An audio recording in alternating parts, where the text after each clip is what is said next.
বন্ধুরা, অত্যাধিক দুঃখের সহিত আজকে আমাদের এই ভিডিওটা করা। হাসানদার আব্বু মারা গিয়েছে গতকাল। কখন মারা গিয়েছে? দুপুরবেলা না? দুপুরবেলা। আমাদের হাসানদা প্রচণ্ড কান্নাকাটি করছে।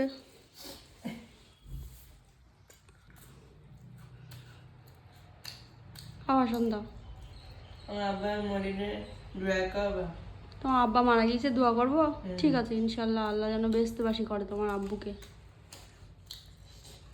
বন্ধুদের বলছো?